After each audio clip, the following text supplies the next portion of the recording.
How to auto-reply to text on Android. So for this, we will be needing to install an application which you can find on Play Store. Search for auto-reply and then these results will show.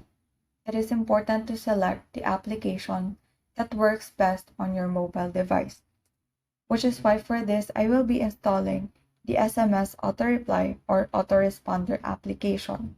So just tap install, then open the application once it's done installing.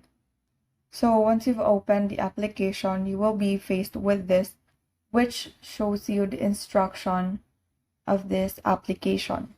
So you can just tap next and then tap the add or edit button to create your auto-reply text message. So on the very top, you can tap the drop-down arrow button beside busy to categorize this auto-reply message.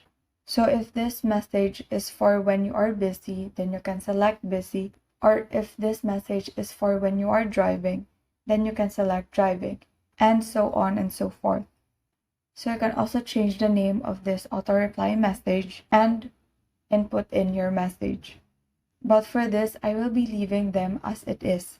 Now you can select the channel to which this auto-reply message can reply to by tapping on the options available.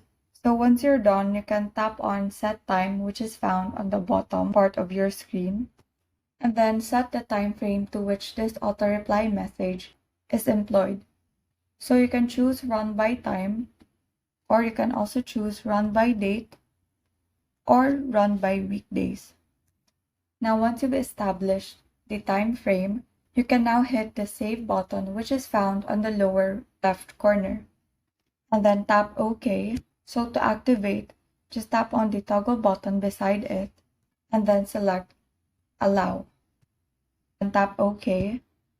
Now tap the toggle button beside Auto Reply to give access to this application, and then tap Allow. Go back, and then tap Allow. Now your auto reply message has been activated. And so that is how you do auto reply to text on Android. Thank you and have a great day.